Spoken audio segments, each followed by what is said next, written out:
I would love if you could talk and we could start with your early days as an officer, like what it was like when you first started, what you felt about, your early assignments, the neighborhoods, and then maybe we'll go from there.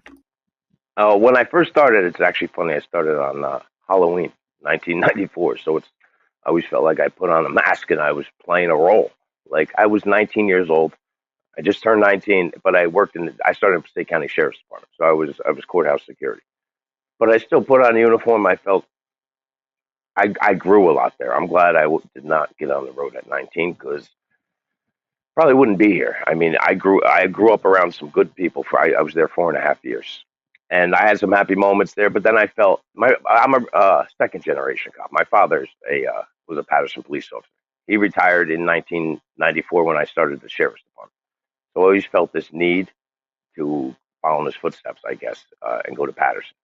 So I took the test. I got hired in Patterson, and once I put on the uniform, went to the police academy, and had the gun, it was a whole different feeling from being courthouse security. And I was assigned to, they had a neighborhood stabilization unit. I had some great bosses. And basically, they said, go out, generate some arrests. And I learned a lot, from my bosses. I have some good memories of meeting children, from the projects, inner city kids that would come up to me. I remember a story, a little girl one day, I was looking in the back and the back of the house for somebody, and she tugged on me and she said, "Over there are the drugs." And I looked at her and I said, "What?" She said, "My mother smokes those drugs." Most beautiful young girl, and I went over there and there was, I don't know, 100 bags of crack. It just broke my heart to hear that from the young girl. And so then the kids are what became most important to me. If I could connect with the kids, I used to hate when you just walking, you say hi to a kid and the mother would say, "Don't talk to him.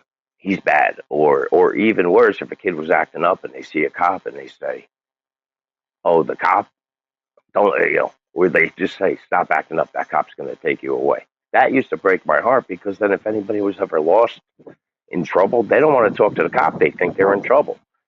The disconnect, that part, trying to connect back with the community was rough.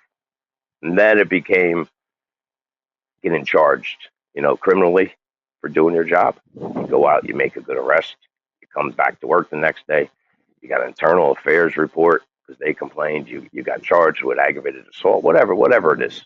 So now you have to write those, and then 2 3 times a week sometimes. It was just pressure building up of just doing your job, and I don't want to say my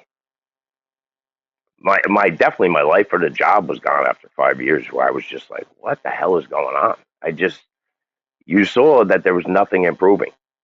And then I became part of the union and I tried to help other cops out. I was the alternate delegate for years. Then I was the second vice president for years.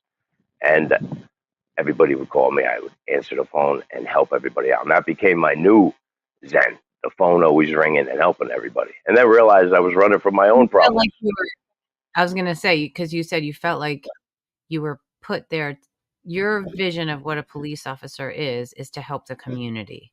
But you Absolutely. were put in communities where, whether it be because of class or race or other kinds of barriers and things that, are bigger than you and bigger than them, put a wedge, right? Like we are kind of dancing around some of that to say that to not say the elephant in the room is that there's a lot of improvement in many areas, right? Many industries we have it in, the church, we have it in government, we have it in law enforcement, where there are some bad actors, and those are what people focus on sometimes, but that is not representative of the entire organization and all the people. And when you're someone who really wants to be a helper and you show up there, it can be disheartening. And so Oh, maybe when absolutely. you right? So then you found a way to kind of be helpful, be useful, because you were helpful to the other officers. And that makes a lot of sense because that's why you got there in the first place. That's what you wanted to do. You weren't trying to control and police people. You were trying to help safety measures in place, and that might be policing involved, but meaning your overall goal, right? And so, like you said, it was sort of breaking your heart the way that you were not integrating in the communities, because of that role, because there's conflict, the way a child basically, to even have that on their mind, that's their parent, but they're breaking the law. We don't know what else was going on there. It's very layered and very complicated and very heartbroken, and nobody kind of wins in that scenario, right? Everybody loses a Absolutely. little bit. It's a lose lose.